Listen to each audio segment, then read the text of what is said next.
Welcome to the Aceman, everybody. It's time to go behind the funny. This is Scott Higgins. And this is Ace Aceto. And thank you for joining us. Thank you for downloading us. Thank you for subscribing.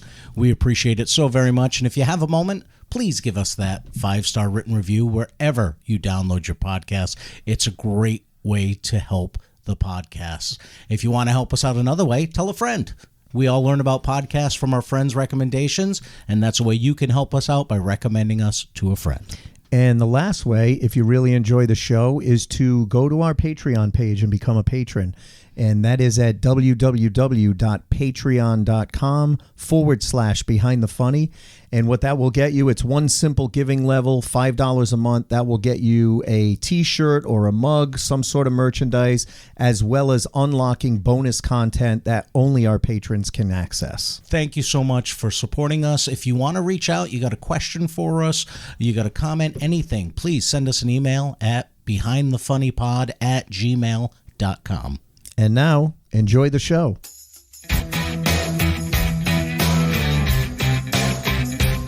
Be careful. He's and Scott Higgins, both of them coked up out of their minds.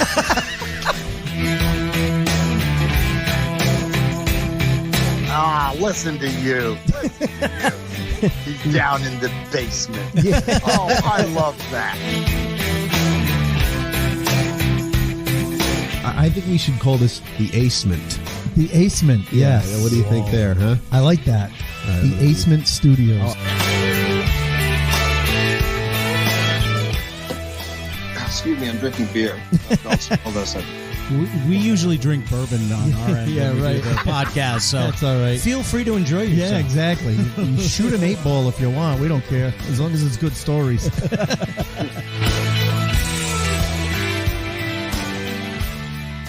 And thank you for tuning in, everybody, and cheers to Scott-tober being over. I knew Thank you were going to be God. so happy about that. Clinks. And hey, listen. Clinks. This was an awesome Scott-tober. It really was fun, but finne. Yeah, well, until next year. Or actually not long from now, because I don't we've know already how got some many- offers to go to the Conjuring House. I so. don't know how many more years I could take you Yeah. upping your game. I know. with it, because you 2 years in a row now have definitely upped your game. But I know. I am so excited because tonight is the night we finally answer a question that's been on my mind for years, because you got the chicken, you got the hen, and you got the rooster. Now, the rooster goes with the chicken. Who's having sex with the hen? And tonight, we get an answer to that question. You just love doing Frank Costanza. He I know. is one of my all-time favorite characters. We by are- far and away. So tonight is going to be a fun night. We are very excited to have an old friend. Not that he's old, but He's not old, but we've been friends with him for a yeah, while. he's an old friend of the podcast. Let's over-explain shit all It's funny. night long. Well, no. It's funny how this is the first time he's been back down here since he christened it the Aceman. Yes. Since he can now see this fancy logo that we have behind us as just something that he wittily. He was witty. Anyway, in a witty way, he said, Let me look I it think up. you should call this Witty. the Acement. And look what happened. Now we call it the grew Acement. into the Aceman Studios. Exactly. Thank and you. so we would like to welcome from the Road Show, Thank you. Mr. What's his name? Yeah.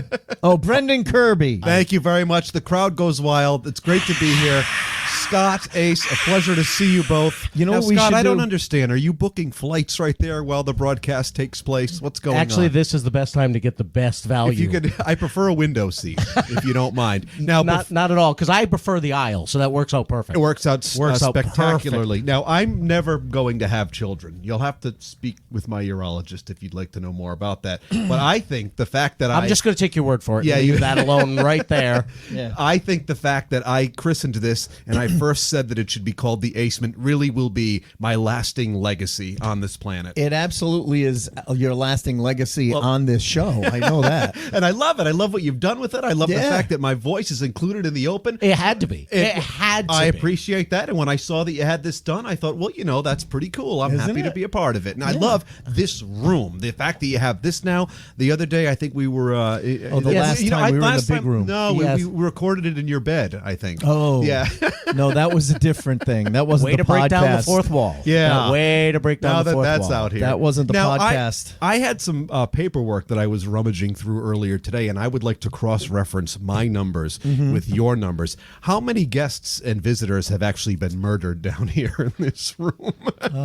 Well, it's funny because Amy I plead the fifth. Amy Ponce actually said, "You're taking me in the basement. This is a little strange. I'm a little afraid." Yes. And I'm we being were very led nice. into the basement by two gentlemen. She We said. only tied her up for half an hour. Oh, that's but great. She liked it, You're so. nothing if not gentlemen. Exactly. It's We great are. to be here. No, though, it was boys. those giant creepy hands she Yeah, untied that she herself. has. Yeah, her creepy hands that we all know.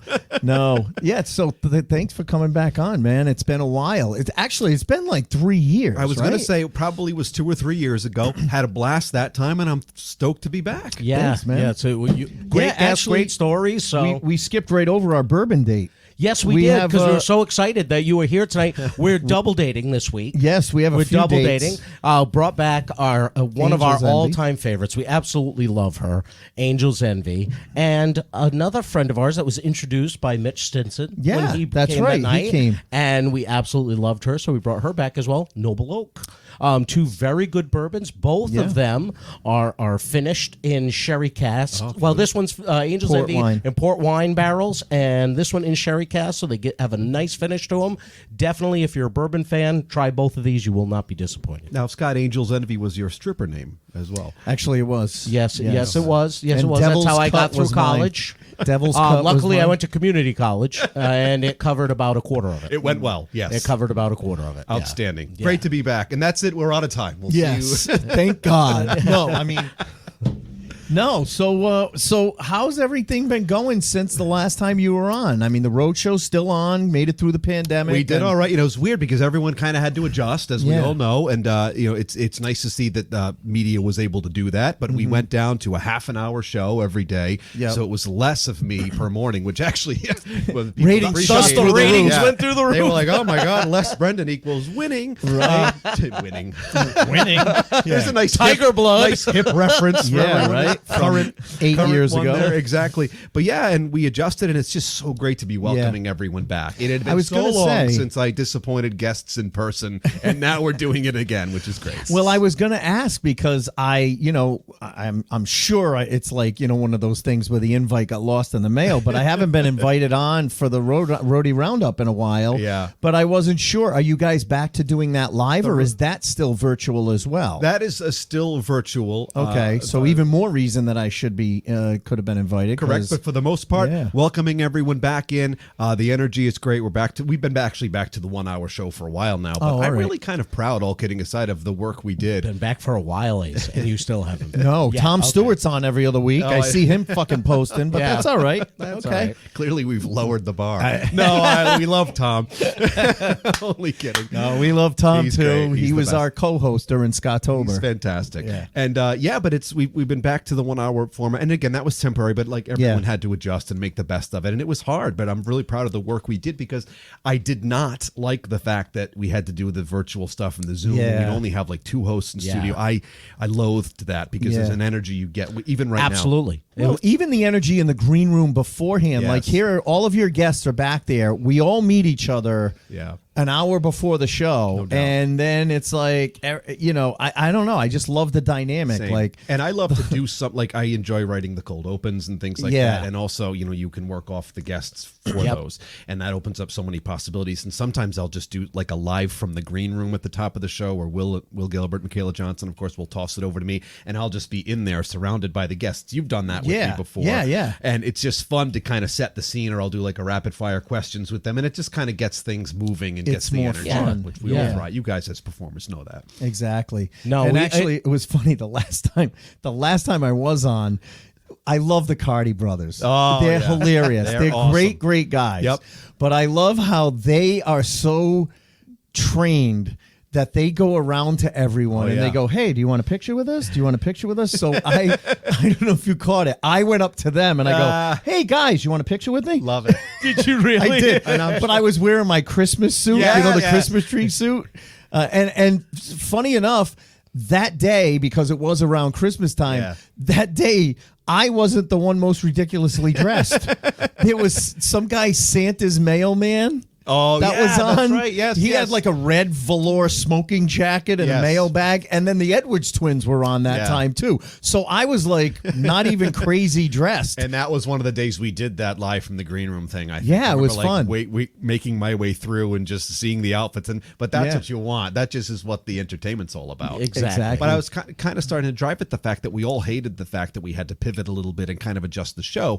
However, it did force us through that to have the opportunity to actually speak with people that, like theretofore we may not have been allowed to speak with. Because Same you know what thing I mean? here. It's like Same thing here. Before then, it's like they have to be live, which is great. But now it's like, well, we're all kind of forced into this new reality. Yeah. Like as you know, like I love Letterman, like you guys do. Remember, he used to have Tom Dreesen on all the Yes. time. Yeah. Yes. So Tom is very accessible, and so I did a Zoom with him. We made it 2 parts. Wow. We talked about his time opening for Sinatra and all those years. Very where cool. I was growing up watching Letterman, and if you watch a show, you're locked in. You know who the regulars are. You Yeah. feel like you're in that club. Right. I always used to look forward to Tom Dreesen's appearances because he had so many great show business stories, and now I'm interviewing him. That was That's pretty cool. We worked it Yeah. out over Zoom. I did it from my house, and then we aired it on the road show, and there was nothing abnormal about it. Right, because it was accepted at that point. Exactly. That was the new norm. Right. The joke was, I'm like, look at this. TV's turned into a college project. But at Yeah. the same time, we were all doing the same thing, and it opened Right. up an opportunity. Well, we took it the same thing because we'd only done in-person interviews. Or we had done like Facebook Messenger, like phone interviews, but we hadn't done. Yeah, we really hadn't done a lot of other stuff. And then next thing you know, as we're looking into how to do these remote interviews better, we are talking to a comedian in Sydney, Australia. Yeah.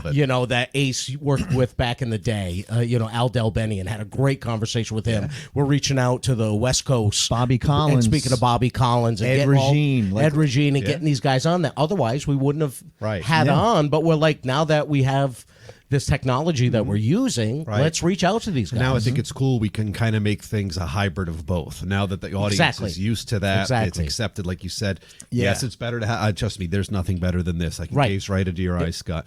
And the pre-show back rubs from Ace, outstanding. Wait until the after show back rub. Wait till the after show better. front rub. Oh, no, I gotta hey, go. hey. Is that my car? Yeah. Uber. But that's he just started his car. What? Remote start. That's the beauty of it, though. You don't realize Yeah. what you can do until you're faced with it. Exactly. Yeah, Yeah. yeah. It wasn't until we were in the midst of the pandemic, and our friend, Rhonda Corey was doing a show online, and then I was like, Rhonda, what do you use? It's almost like Zoom, but it has production value. yeah. She was like, oh, StreamYard, and then we learned about StreamYard, and then we were able to actually see guests from Las Vegas and from LA and Sydney, Australia. Right. So Yeah, it was worked out cool. worked out great, and we've been using it ever since. And we've had weeks recently where we've had someone in studio and someone online, so we could have two people at the same time. Which is great. Looks like Ace needs a refill or something. If Yeah. only there was Yeah. someone here to. Oh, that's good. Nice, some help right there. Thanks. The headless. For those that bartender. can't see, He looks familiar. I don't know.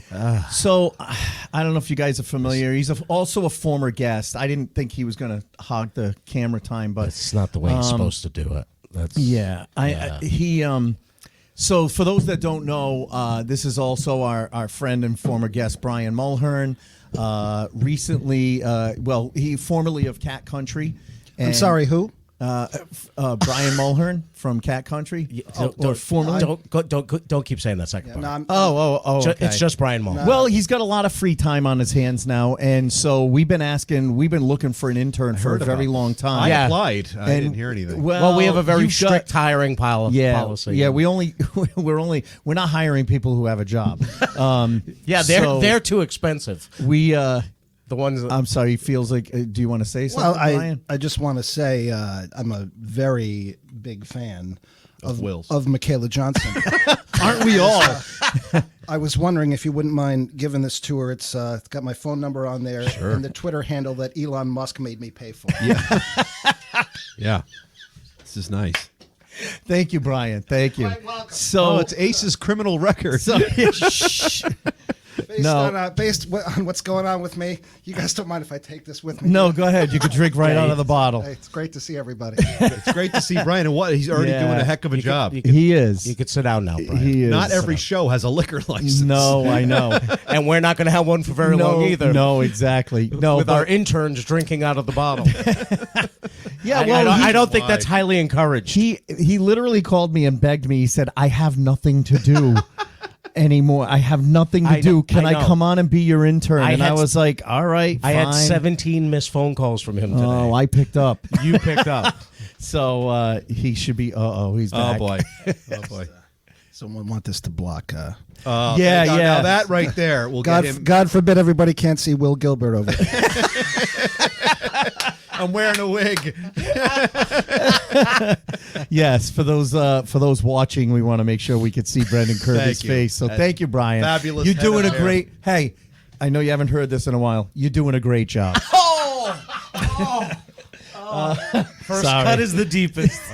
We got to get it out of the way. I didn't know New England Tractor Trailer Training School had an internship program. Yes, Broadcasting. yeah, That works out well. It was great. I called once and they said, "Yeah, we'll send this guy over." It's great. No, Nets, how can we help you? yeah.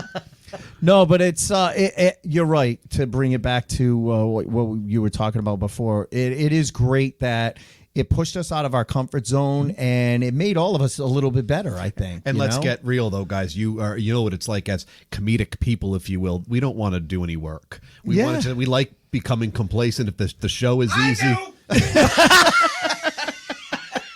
It's the easier the better. Who wants to learn a new skill, really? And when Zoom came along, it's we got to. But we did it. We came through it. Oh my God. And we're all better people. We're all better people Almost. for it. Almost. I was going to say, don't answer for everybody, Yeah, please. right. Exactly. I love him, and I'm so happy he's here. Yes. Are you kidding? That's the biggest pour. That's like a 5-ounce pour of bourbon. Thank God I live here. Is all I could say. All I got to do is crawl Never up mind, 2 flights of stairs. pour me a double. That's a triple. Actually, I may not crawl up 2 flights of stairs. I may sleep on the fucking couch down here. So, no. So the road show's going well. Going well, and Yeah. we're having a blast, and it's just great to be back with that energy. And we've been doing so many fun things lately. And for me, you guys know, Ace, I've known you for so many years now, going back to the Wicked Late things I used to do, the public access. And I'm really so proud of some of the newer things we're doing with the show. Like I alluded to the cold opens. We just did a sitcom opening that was so well done. And I'd had that idea going back to Wicked Late. I'd wanted to do that since like 2006. Remember on like the 80s and 90s sitcoms? Obviously, you know the sitcom opening, but remember at the end of the show it would be just still images from that night's show. Yeah. It would be an instrumental version of the theme of the whatever the theme You was. did that? I used to do that on Wicked Late. Like I used to take and like make it look that way. And then I thought to myself, we've got to do like an opening like this. And I never got around to do it because, as you guys know, when you do everything yourself, time is of the essence. Right. But we have an editor that works for the Roadshow now. His name's Eric Southworth, and he is one of the most talented people I've ever been around. Really? And that, I interned for Letterman, and I've done some pretty cool TV stuff. He is remarkable, and he is on the same wavelength, as we are. As we are, like comedically. Whenever I think of something, he's already thinking it. He's already like, that'd be great. And that's what you want, to work with people like that, and also Will and Michaela too when we're out there and rocking and rolling. But he's so good at capturing something and translating it, making it look awesome. I said it's time to revisit that idea with him, and he made this thing shine. And for as monotonous as this is, doing a show every day and these types of things, you can kind of get lost in it. When I have something that I'm really excited about that I'm working, I'm just so lit up. And excited. And then what I get extra excited, guys, for the day that we're doing it. Like I woke up the day we were doing the sitcom. I'm like, we're doing the thing. And I know that I am loaded up with a piece of material that is so good. Right. And I can't wait to unleash that. And that's what keeps me in this, until I get fired. Why are you looking off camera? because invariably we all will. I think we're going to need a bigger boat. Here's the good thing of doing our own podcast. We're not getting and fired. God bless because you we don't both. make any money. We're not on making this. any money either. Cheers.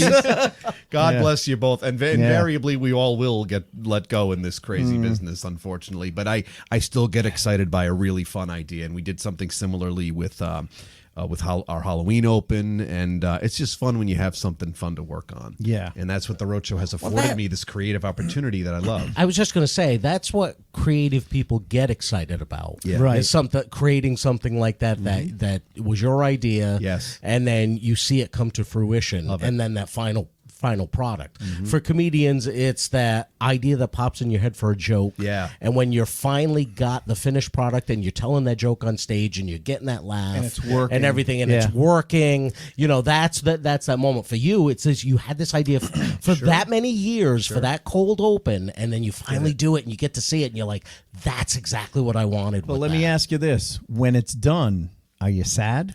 A little bit, because it's right, over. right. It's anticlimactic. You're like, oh, it was so great. But now you're thinking, okay, what's the next thing? I imagine Right. it'll be very similar to when I lose my virginity. There's still hope for you. There's still hope for you. Yeah, it'll happen. It'll come. Yeah. Let it come organically. Thank you. Yeah, I will. let it come Thank you. organically. But It'll you're- mean so much more. But you're so right. You get it. But then again, Ace, I've got a whole list, and you guys like Of Joe, other ideas. You're working it yeah. out. Right. And when one works and you've proven yourself, Yeah. then it's like, oh, it's not going to be as an uphill battle Yeah. to sell the next thing because this one worked. Yeah. You know? See, Ace, let me show you something called a segue, because and a callback, because you're not good at these. Oh, yeah. I don't know callbacks. I know. I write callbacks for the show. I just can't write them for my show. You don't do them for your act at all. I know. Okay, you mentioned the sitcom Cold Open. What is your favorite gonna do sitcom? Of all time, The Single Guy, starring Jonathan Silverman. You too? Why? You Because too? you look like them? Veronica's Closet. How many of these Herman's Head. 90s How about Herman's Head? Thursday, That's a good one. Thursday night sitcoms can I think of? By far, Max it's- Headroom. I was always a Matlock guy. I never yeah. enjoyed the comedy, but I love Seinfeld by Yeah. far and away my all-time favorite sitcom. Best sitcom ever. No, not even close. You could. I watch it today and still laugh, knowing everything that's going to Doesn't matter. happen. Yes, there are some outdated things, like when they pick up a phone, Yeah. and they're pulling the antenna out of the Yeah. cordless phone and stuff like that. But it doesn't. It doesn't bother me. Comedy concepts because don't age. The comedy is so perfectly Yeah. written Yeah. that it still works. Well, that's why it was so good. The situations and the ideas were so strong. Right. They're so relatable. Yeah. And that's like the episode where they're all trying to get to the movies and they don't know which theater they're in. That could totally be, plotline is shattered by texting now. Yes. But it doesn't matter. It's still great. It still works. Yeah. Oh. Is the photocopying done? You guys don't mind? I just wanted to weigh in with my favorite sitcom, Oh, sure. Yeah, WKRP. In Cincinnati. Those motherfuckers fired me too. Okay, Dr. Johnny Fever. Why don't my you go upstairs God. and throw some turkeys out of a helicopter? That's the Thanksgiving episode. We got to wait a few weeks. Oh, okay, Right. okay. Yeah. I used to love that don't know. WKRP. I used to love that show. He's still drinking out of the bottle over there. Les I'm just going to say. Les Nessman with the news. Whiskey and Cheez-Its. That's going to be the name of his solo album. Yeah, exactly. Yeah. Sounds like a comedy album. Speaking of Cheez-Its, I could actually go for some Cheez-Its. Brian, can you get us some snacks? That worked out well. Oh, I'm all set. None for me now. There should be a bowl over there if you want. I mean, we're not on It's cruise. his We first- don't eat it's it his out of the first box. night interning. It's I know. all right. Kind of rusty at working. What, it's been 4 days? 3, actually. Oh, yeah. Oh, well, look at that. Good. That's All how you right. get it That's done. good. That a All boy. right. Awesome. Thank you so much, Brian. We really appreciate it. Hey, our intern. Brian, if you want some, Our intern's you supposed can to be have some. on camera this much. Not really, but Kind of on a bit of a fixed income. God damn it. I just stepped in his bedpan. Oh, yeah. sorry. Rookie mistake. It's, Yeah. yeah, to step around it. That was good cheese. Thank you, Brian. Whatever. So let's get back to Seinfeld. Yeah, because I'm not Why digging would the we- whatever attitude. that I our know. interns Well, have yeah. right Well, now. we'll put it on his. Yeah. Wait till we fill review. out his college evaluation. That's not going to go well. This is a true story when we talk about Seinfeld. I say to this day, my brother-in-law and I always quote lines. We always talk about episodes because we You've been absolutely love quoting the show. lines since you walked in the fucking house tonight. You already started. I do all the time, but the very first season that it was on, my wife and her friend every Wednesday night would paint each other's nails and watch the show, and I'll be totally honest, I would walk in and go, "How do you watch that stupid show?" Wow. And they're like, Thursday night. "Have you?" No, it started on Wednesdays. Wednesday. Was Yeah. it the started first? on Wednesday nights, Oh, then and they moved it to Must see Thursdays. TV. And I'm like, it's just so dumb. It's not funny at all. And my wife goes, "You got to watch a few episodes to get into it, and it's hilarious." I'm like, "Yeah, whatever."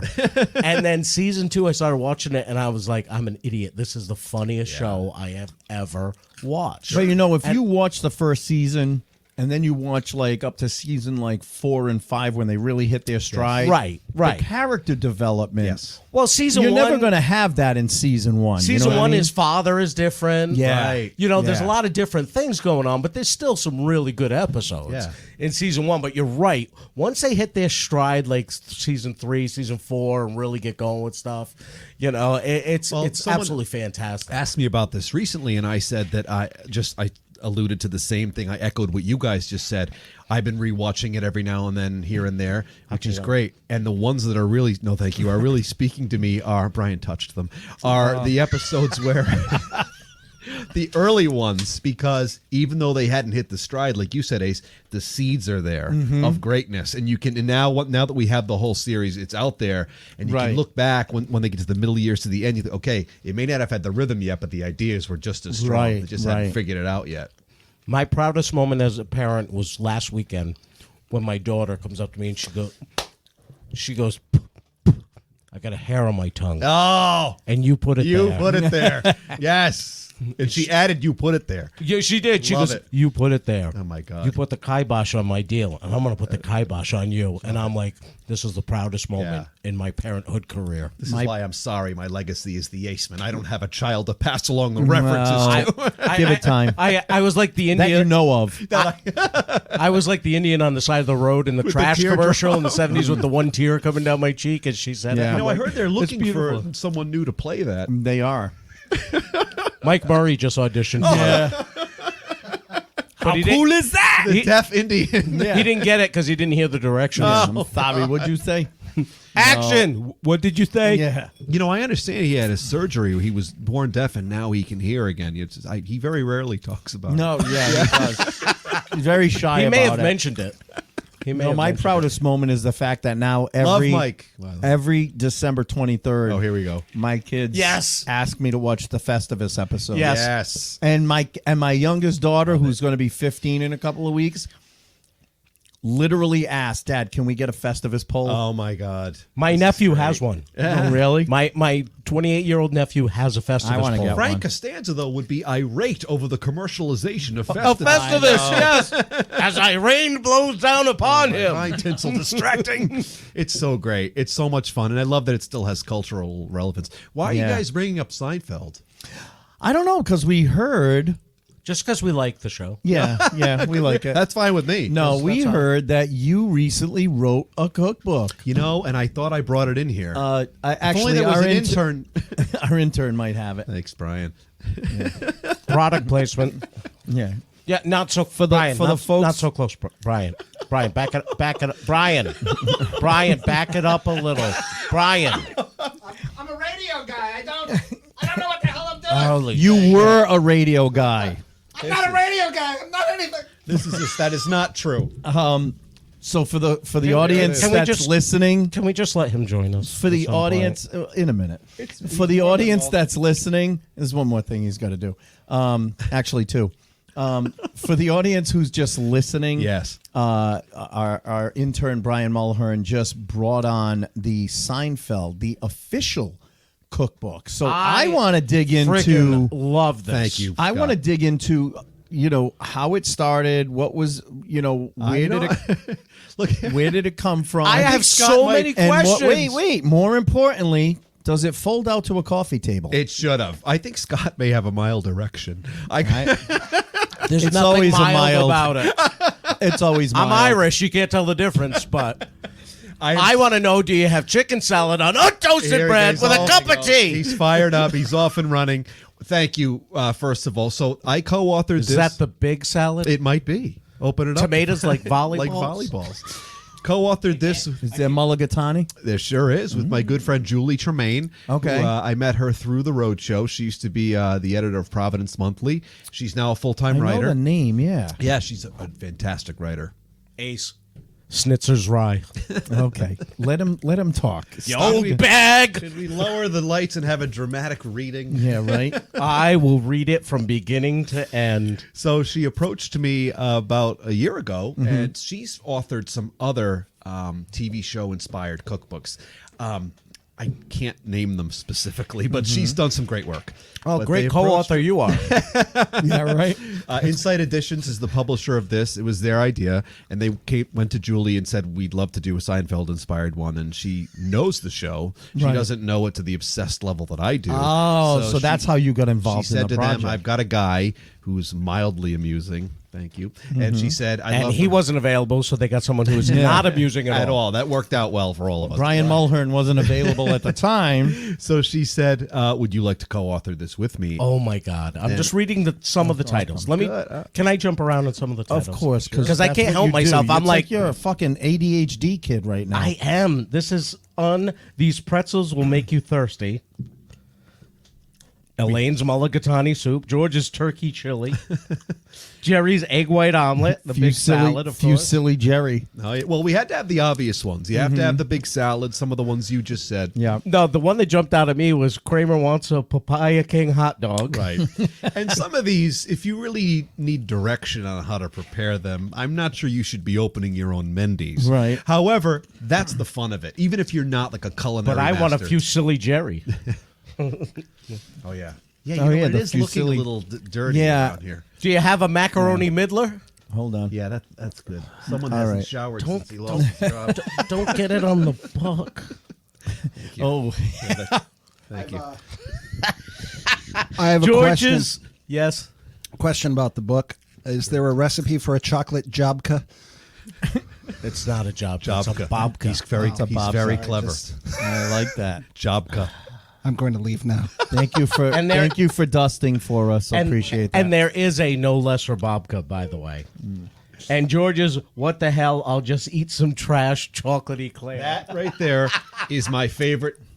They've been asking me doing a lot of interviews like this. Which ones are you most proud of? I'm most proud of that name. when he picks the eclair out of the trash. When that hit me, I was driving. I thought, oh my god! Like that like made me laugh, and I thought we have something here. So what did you come up with? Yeah. Like the recipe, or not the recipe, but the idea? Yeah. And then Julie would come up with the So- actual recipe for it. It was kind of a. I'll rewind quickly here, and this was like weird, and I don't want to bring things down, but you guys know, and I've been very vocal about it. I lost my dad just about a little over a year ago. Right. And Julie reached out to me, legitimately, guys, like the day after or 2 days later. And you know how it is when you deal with something of this magnitude. Your head is spinning. It you was can't focus. unexpected. Yeah, And I'm just like, Julie, and she knew that, and she had used extreme tact in asking me. So I know this is a tough time, but I just want to know. And I just thought, I can't really process this at the moment. Right. But then, yada, yada, yada, I realized a few days later, I could hear my father's voice. And it was, you write that book. Right. And more importantly, you cash that check. And my father would have been thrilled that I Right. do. You know, work was very important to my dad. And he also knew how much Seinfeld meant to me and how much it really helped to kind of shape my comedic sensibility and really love comedy and want to perform. Like, Right. even though my arena is not the same as his. And so Right. it was a tough decision, but I realized you got to do this. If that book comes out a year from now and someone else's name is on it, you are going to be furious. Right, right. You know, plus I knew I wouldn't get invited back here again unless I had something to talk That's about. really the only much. reason we asked. Pretty much. So I just want to, like, I only cite that. I don't talk about that a lot, but I think it's important for people to know, like, you know, it's good to take things on to keep your mind occupied and to focus on something great. I was just going to say, it was a great thing It for you to was, Scott. focus on, to have some positive energy to therapeutic. focus on Yeah, something. and also I didn't didn't tell anyone I was working on this. Not even you guys or Brian or any of my good friends. I might have only like told my mother or something, because I don't like to be influenced when I'm working on something creative. Right. Just because you know what it would have been. Oh, you're going to have this. I know what this is. And I appreciate the enthusiasm, but I just wanted to You want your vision. Right. Yeah. And I want to work with Julie. I respect that. With Julie on I this. respect Too that. many people would have been chiming in. Of course. And I love that everyone's passionate, but I just wanted to do it. And it was extra exciting when I announced it, because it was this thing that came out of nowhere. Yeah, everyone's like, "Oh my God, what are you talking about? Yeah. Where did this come from?" Ace and I did a show with Brad Pierce that was a Seinfeld themed show. Love it. And they had pictures hung up all over the place from Seinfeld stuff. They had a J. Peterman catalog that somebody had made up out. Every food item that was out was related to the show. Love it. Everything in the place was related to something Seinfeld. Sure. And then had us perform the show. Remember that? I do remember that. Was, Yeah, it was so much fun. So- it was so And I love that. yeah, So you know, when I heard that you had come out with this book, I was so excited because I'm such a huge and that's Seinfeld the fan. reaction that really Scott everyone had, which is cool. So I know I took a little bit of a verbal exit there, a circuitous route, if you go will. ahead. No. But to get back to your original question, Julie's really good. Like I said, she's good in the kitchen. She had done some previous like TV themed and inspired Right. cookbooks. So she was None that you can remember though, but that's exactly Yeah. some like unknown show like Stranger Things or something. I don't know. Oh yeah, because I did a lot of cooking on that show. Way to go. So she kind of was able to. The two of us I think together. that was Joyce's upside down cake. Nice. I'll show myself out. No, I know. Please, you're here to stay. So she kind of was able to figure out how we would make these things together. We came up with some clever names, some of the punny ideas, but they don't even have to be like directly. It doesn't. Each entry is not directly necessarily something that they ate on the show or ordered. Right, Some of right. them are just connected to a plot line that might Right, be funny, right. and also like.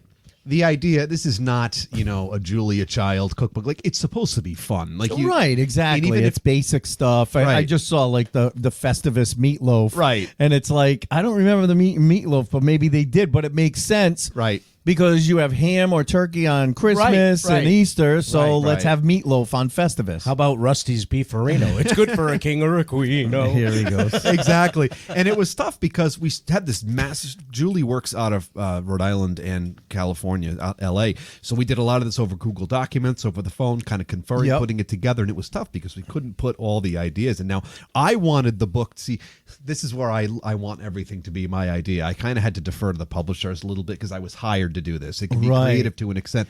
I wanted it to be called Nothing to Eat, the official Seinfeld cookbook. That's awesome. And then I wanted the a sequel. cookbook about nothing. Yeah, right. And then I Right. wanted the sequel to be Still Nothing to Eat, but that's all right. It wasn't my decision. It is official, and we'll get to that in a few moments. But Right. once we started to put these together, and Julie was awesome at assembling the text and dialogue of how somebody might make this in their own kitchen, which is great. And then I wrote all the intros, and I made like the Venn diagram of the characters being connected to each other. And guys, we probably finished with this in like March or April. Yeah. And fired everything off to the publisher after a couple of like edits and whatnot. And then I started seeing the pictures like in the fall before Yeah. it came out in midsummer, and I was like, this is awesome. And then when I Yeah. first held it, that copy has been in the bathroom, Scott. It's marked. I'm sorry, it's marked. You can't return this, sir. I was holding it and reading it, and honestly, guys, I was Yeah. like, this is really funny. I'm Yeah. like, oh, who wrote this? And I was really proud, Yep. all kidding aside. It's fun. No, It is- you should be. It's well done, well put together. and even As- though I'm not a chef person, like, Right. this is just something I'd want in my collection as a Seinfeld fan because it's fun. Yeah. Dead air. I mean, look, I was Uncle not Leo. a Hey, Jerry. Hello. Hello. Did you hear about your cousin Jeffrey? Exactly. And this is what I love. This is the passion. Like that Right. connects everybody. And it's available everywhere for shoplifting now. Yeah, if it had legs, you could stand it up. that's what I know, said. I I was know. wondering if it was I'm- turned into a coffee That's table. called a callback. Oh, I don't know what those are. Yeah, you don't know what that is. Yeah. I'll be over here with Brian. While you're over there, get some more Cheez-Its. Yeah, right.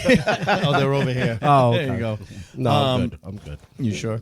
That was a joke. No, so how did it become? I guess what surprised me, and not in like a derogatory. Is that I know how to read. Yeah, well, or right. Kind of shocking for everyone, to be Not honest in a with you. derogatory Bombshell. way, but let's face it, something as big as Seinfeld. Yeah. to be involved in an official. Yeah. So what was it? The publisher got the rights to the putting the name Seinfeld Actually, you on need to it, look. or- You need to look closely at the fine print. And this is another bombshell. It's actually the unofficial official Seinfeld cookbook. Oh, really? If you notice, it's spelt differently. I didn't see that. SEINVELD. just says- And No, all the, it only has all the one pictures F. are blurred slightly. It only has one F in the official. Exactly. Yes, It it is says official. Seinfeld. The publisher did all. It's Jake Steinfeld. Yeah, the there are fitness workout guru. tips. There are workout tips included. See, I'm funny. I can be funny, Michael. No, It's round team. yeah. Why do they It's- call it oval team? I don't know. It's a killer. No, go I ahead. don't even really need to be here anymore. No, Just drop off your you book just and go listen. away. Drop We'll- off your book we'll and we'll take the start. rest from yeah. here. Great. No, so when I found out it was official, I'm like, that's really because I like Yeah. associating myself with projects that are legitimate. Present Right. company excluded. Yes, of course. We are illegitimate. But Or no, I Cheez-Its, was anyone? super pumped that the publisher did get the Yeah. rights of the Yeah. show. They reached out to, I believe, Castle Rock owns the IP, the intellectual property of Seinfeld, and they were able to do that. Jerry has signed off on, I love it. I love what they've done, and I know that he has seen it. Who's that? He played Uncle Leo. It's a Okay. cookbook from my show. And that really made me extra proud that he had signed off on it. Right. And really, Jerry and Larry need the extra cash, so Of hopefully this course. helps them a little bit. Well, I mean, Well, they've been out of TV for a while. well, so- Curb did take a few years off, so you Yeah. know, I'm sure Larry needs and that whole driving around the car thing isn't quite working out. Yeah, yeah, Yeah, no one watches that. No one watches that. That show's dying. But it's great, and I'm super pumped that they did get it licensed by them. And also, guys, the publisher started sending me all these photos because it's got legitimate logos, pictures from the show, still images and whatnot. Yeah. So I kind of decided, they said to me, we need to know which one goes with which corresponding recipe. So I helped with the layout, and they just did an awesome job with it. Yeah. And when did it officially release? I believe October 11th. So it's So only been been for out just about a month. few yeah. months. barely Yeah, a about month. a month. Yeah. Exactly, yeah. And it's nice that. That- Look, I knew that this interview sucked, but this is. Brian, after Brian, we asked you to vacuum after the show. Yeah, After the you show. could turn that off. After You know the what, show. Brian? Why don't we just? Probably be easier Holy shit. if you just Sit down. pull your chair over and sit next to All right. Brendan. You know, I got to be honest, and I apologize for what I just did, but I've been trying everything I can to make an extra buck, and this thing is kicking the shit out of my Hello Larry cookbook. I can't. Hello, Larry. a break. That What a callback. That's a callback. That's a classic, right? Hello, Stay tuned for Larry. his Maud-inspired then there's Maud. Brian Vincent will come out with a Golden Girls cookbook. Oh yeah. Really, these hip references are great for the I kids. know, right? No, Yeah. I'm sorry. Oh, yeah. Hello, Larry's a good. That one. was a great That's a good one. Deemed the worst There he is. sitcom in history. Was it really? Yeah. Oh yeah. By whom? I don't know, by TV Guide. I don't know. I'm putting you on the spot I know. because I loved Hello, He's Larry. scooting all over me, Jerry. Love it. Beep bopping and scatting. And here we are, like we wouldn't all be together if it wasn't for Seinfeld. Talking Right, about this. It exactly, brings 'cause we're everybody all together. huge And I was fans. nervous to take the project on because, like, the Seinfeld fans are passionate. I didn't want to mess this up. you Right. know? I mess Absolutely. up everything. So what kind of Because the true fans know everything They about do. every episode. Yeah. They know the lines. They know everything. So if you're not true to the show Yeah. and stick to it, they're going to call you out on that. I think we nailed it. So what though. kind I of- know you definitely did. Looking through it, I think that they've really captured the essence of the show. The names you've come up with, Yeah. with Silly. different recipes and stuff, fit perfectly. It's supposed to be fun. I think we Yeah. captured Exactly. that. Now, there were a few items that I was particularly proud of that didn't make it into the really. final. Can you hear me? Yeah. All right. Go to. Oh, I'm sorry. I have no experience with broadcasting. I didn't realize that I needed to put these on. Nice cans. Brian just figured out how to use headphones. That's good. Wow. So 75 years in radio, he just figured it out. That's good. So one item that I came up with that I did not realize did not make it in until Julie, dropped this hammer of truth on me was Elaine's sponge-worthy sponge cake.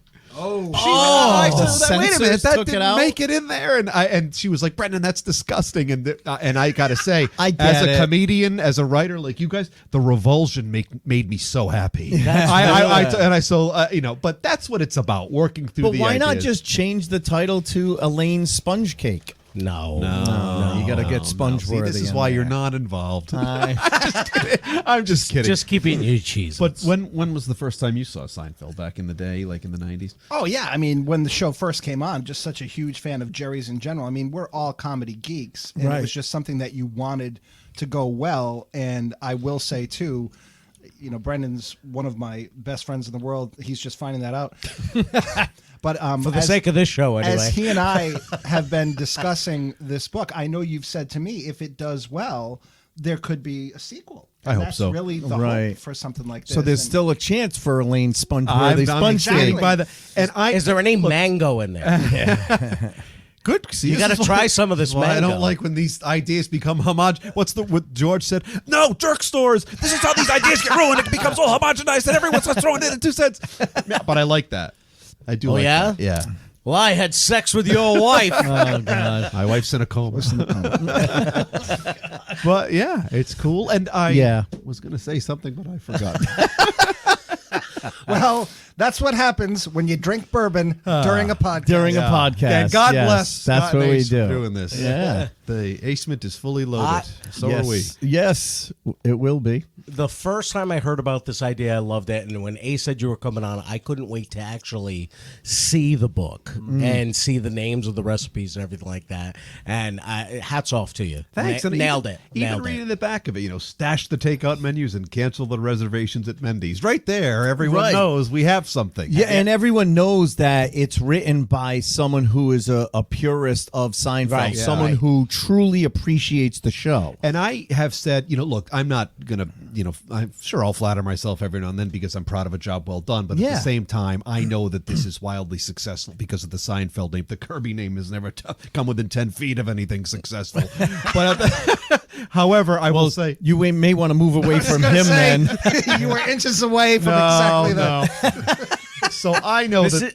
Ladies and gentlemen, this is the crash and burn side of the podcast. we are. Yes, somehow. So I know that it's doing well because of the success of Seinfeld. That's not lost on me. However, I'm very proud to be associated with it, and I know that we did a great job with it. Right, Yes, right. The name Seinfeld is going to help. Right. But if you didn't put together with the recipes, with the right names and the hooks, and put it together the way it is, it's not going to be the same thing. Right. And it's been fun when Julie and I have been doing some of the press for this because she's going to hate that I said this, what I'm about to say, but I love it. She was talking about the episode where the Snickers and the knife. And Yes. fork. Yeah. And so we were doing. How do you eat yours with your hands? I love it, right? The disdain. And we're doing an interview, and Julie was talking through how we came up with some of the things, and Julie goes, well, then there's the episode where Mr. Steinbrenner is cutting the Snickers with a knife and fork, and I'm like, it's just not, it's Mr. Wilhelm, and I said, this is why I was involved in the project. Right. This is why I had to for quality. It's one of those arguments that went a little something like this. Moops! More! Moops! Card says no. moops. Card says moops. And I'm only teasing Julie because you guys know when you're on air, Yes. it's like a little different dynamic. Yeah. That's why even sometimes when I'm being quizzed about Seinfeld on the air, it's different when you're on it's the totally spotlight. different. Yeah. It's just like watching Jeopardy at home. Right. Oh, you man. know all the answers, but if you're standing there with that stupid thing in your hand, it. you're not buzzing in on time, or you don't get the right answers. Totally. And The that's pressure gets to it you. sure does. But it's done. It's out there, Jerry. That's awesome. out there. Out there, and I'm loving it. Are you a chef per se? Do you enjoy cooking? Please. No. I've been He may want to take it up. for the last 4 days. I've been fucking up my wife's hot pockets. How terrible I am! Is that a euphemism? I think it is. I don't know how to take that If we reference. call Carla, she may say it. 'Cause in more ways than one. We're friendly with Carla, too, so I'm very afraid of that reference. You know, I'm right a little. now. I know Carla's going to be disappointed because the past 2 times I've spoken to Carla, she's like, "You guys need to get me on the show alone. Oh, yeah. without Yeah. Brian." And then, he goes and does this and shows up. I've been disappointing her for 16 years. So. Hashtag Carla's Hot Pockets. Yes. There's going to be an official Brian Mulhern cookbook next. I'm thinking, though, Carla's Hot Pockets. we need to have... Every dish is burned. I think we need to have an episode of Chef Boyacito Oh, there you go. with guest Brendan Kirby making Seinfeld's recipe. Yeah, you that'd go. be cool. Yeah, we I'm could just do saying. that. Good idea, buddy. See, I We can could do produce. that. I can produce shit. Or we could have Chef Boyacito on the road show doing you one go. of That's the an idea. Seinfeld recipes. you oh, know? sure. Cut me right out of my own idea. Well, Don't worry. Always cut me You out. can sit in the lobby. Don't worry. Yes, son. you can be There's in a the green place room. for you, buddy. Like, what did you do this morning? I got up. I went to work. See, there's a show There you go. right That's there. a There's a show right there. There's a show right there. It's fun. Why are people watching it? Because it's on TV. Not yet. But it's Jesus, great. turned into That's a why fucking we- Seinfeld trivia night. So when I love the it. week that this came out, Julie and I were both on the road show. Yeah. Jimmy Fallon didn't call. How were you able to book that, incidentally? And I know. I said I've always wanted to be on the road show. Yeah, This is right. great, but we had fun. And also later in the episode of that day, Michaela quizzed. Michaela loves Seinfeld. She knows does a ton she? about it. Yeah. So she quizzed me later in the show, rapid fire style. And Michaela is such a hard worker. She's so conscientious. She's just great at what she does. She had this game planned out that was so well done. And she looked at Really? me before we went on. She goes, I need to get right to it because there were 5 different categories. She had a prize after each category, like Really? the Drake's coffee cake, the Pez. It was really well done. Yeah. And I said, so none of my usual shenanigans up front. She goes, let Yeah. me get right into it. I Yeah, said, no, shut like- your face and let me Exactly. get to it. I said, you Right. can finally tell me to shut up and have it mean something extra, which was great. Ran through the questions and they were great questions and it was a lot of fun. So we've been able to have some fun and make content out of it. Right. That's awesome. awesome. That's awesome. Yeah, you're able to not only get the cookbook, but also make more content for the show. Yeah, and some people just kind of thought Will was somewhere recently, and someone said, "Is that real?" I was like, Is yeah, that it's legit? I Yeah. know, and don't get me Well, wrong. because I who know, would have 'cause- thought that 20 Right. years after the show goes off the air, there's an Right. official cookbook? You know what I mean? If you asked me to name 10 different food items that you could make a recipe out of from Seinfeld, I would have difficulty coming up with a bunch of different I things. probably but as a could have flip- come up with 10, but no, not a no, whole book. But that's what I'm saying. but there's a lot of food centric. There is. It is amazing. I mean, As you when you flip- think you about went it, back and watched I it. wouldn't yeah. have. I wouldn't have thought of the Nazi. Papaya Right. King hot dog. Yeah, okay. Okay. The rye. Kenny Rogers Marble Roasters, rye. people, please. Yes. Come on. Marble rye. But I'm just saying, the marble rye, the soups, This reminds me stuff of the like that. babka. But The episode when Kramer spills the hot coffee on himself and Jackie Childs is who told "There's put one- the bomb on there? What does he say? He says, there's one coffee drinker on that, Jerry. Jackie says, I'm going to be a rich man. And Elaine's like, Elaine goes, well, I wouldn't side with you. And Kramer's like, well, you wouldn't be on that jury. And then it's, Jackie would have weeded you out. That's I right. guess, you know, Right. that's so funny. And I love Why'd you it. put the bomb on there? Exactly. Who told you to put the bomb on there? Do you know what a bomb is? It's great. Right. That's like with the smoking one when Kramer ends up on the billboard. He's got the cowboy I'll hat. take it. He just accepts the deal without even hearing it. You talk about a guy that ended his career pretty quick, though. Well, I know that was Michael Richards. You guys talking about me again? Sons of bitches.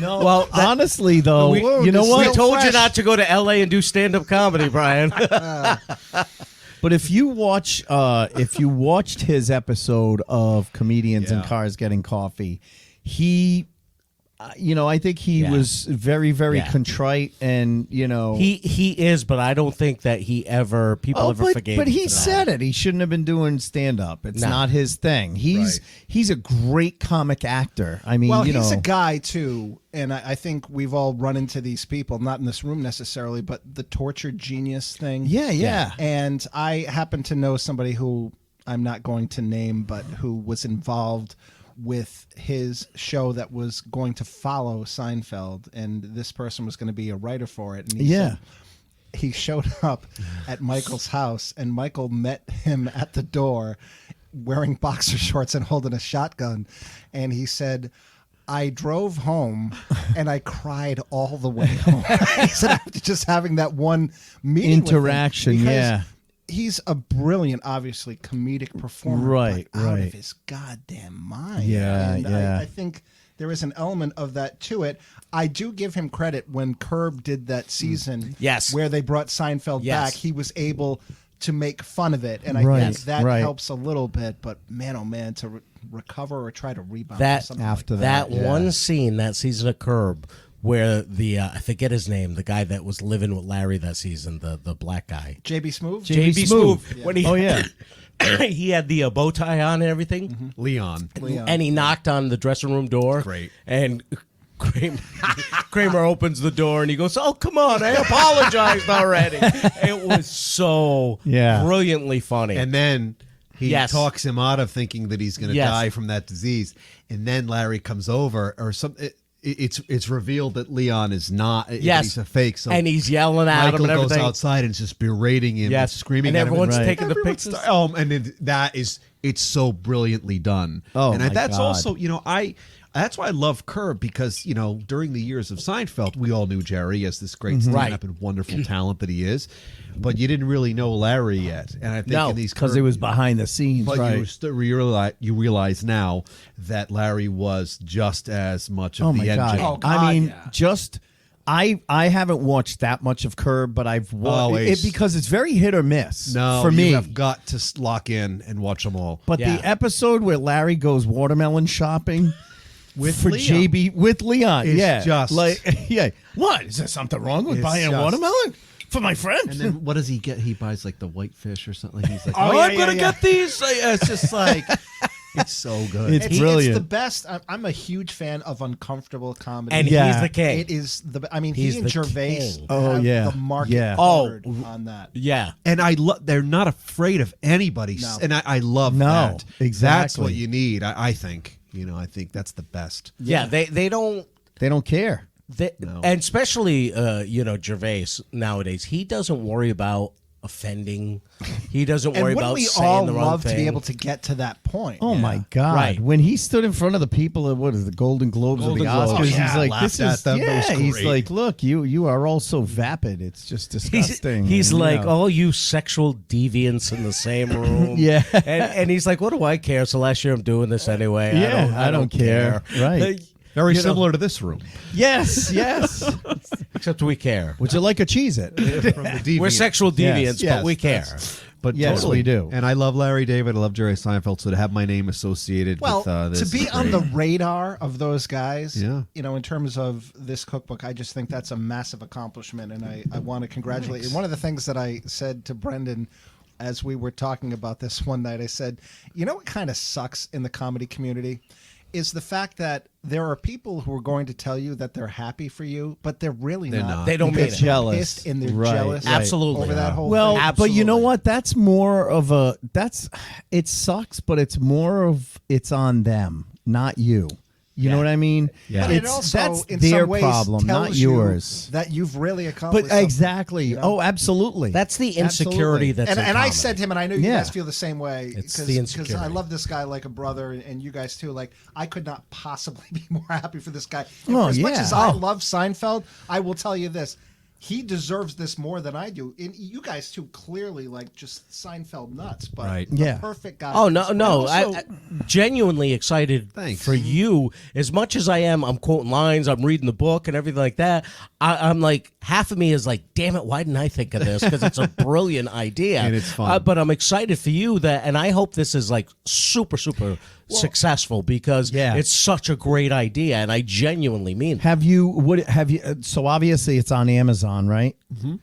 What kind of reviews? Have you looked at any No, of the I haven't reviews? looked at any of them. I Oh, can't well, let's do look that. at them now. Hold on. Bring some up.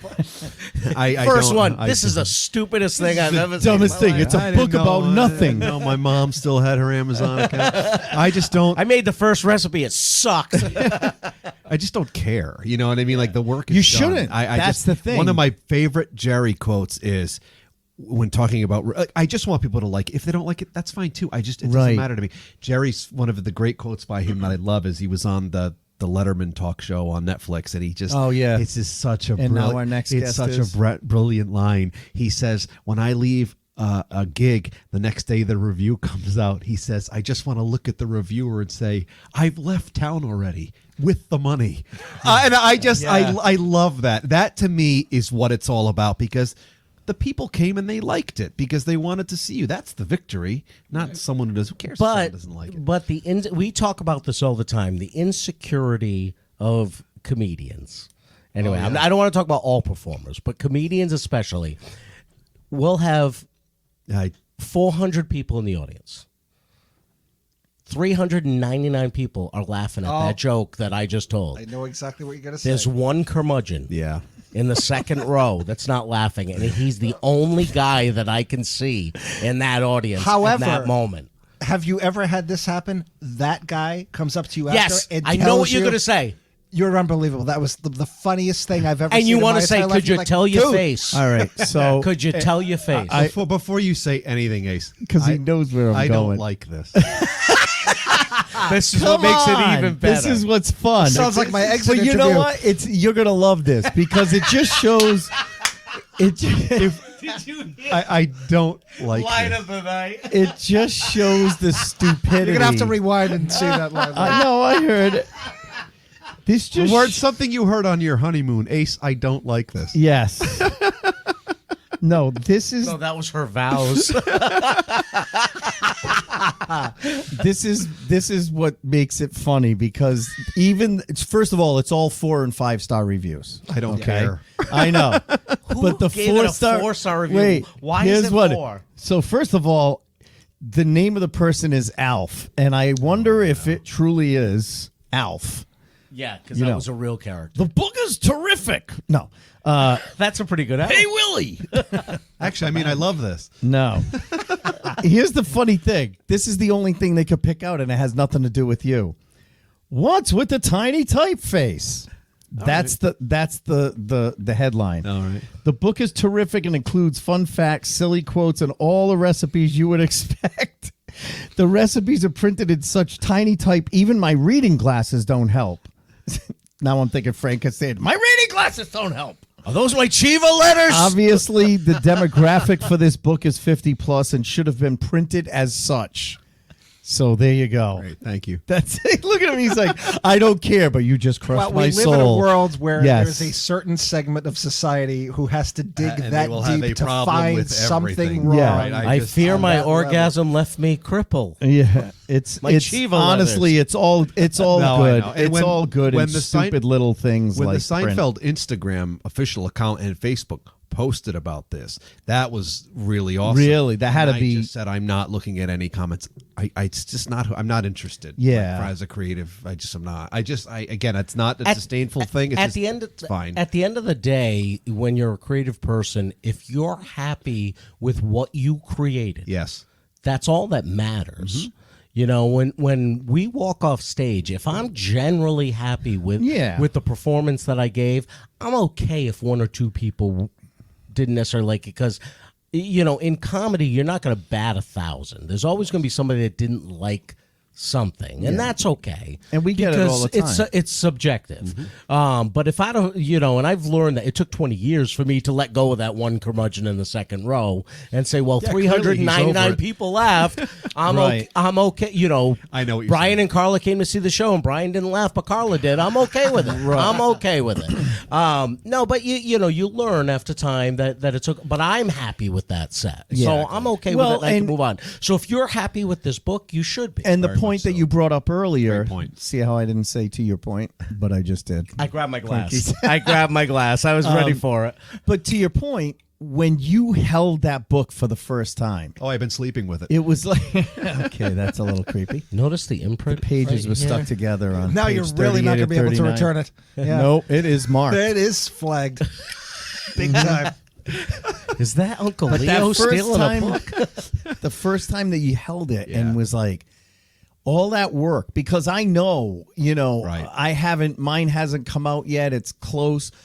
But of course. I know when what she said. when you put all of that effort into it, and I can't wait for the day that you hold you know, the first like draft of it, and you're like, oh my God, this is real. Right. This is like a real thing. All those, you know, Word documents and pages and recipes and Rewrites. and pictures and rewrites.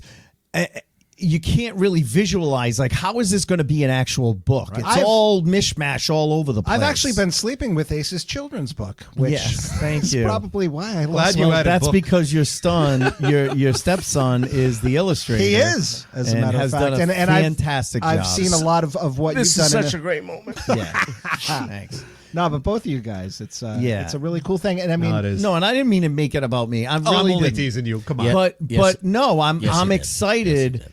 for that moment because Yeah. I got excited when you said that first time you held the book.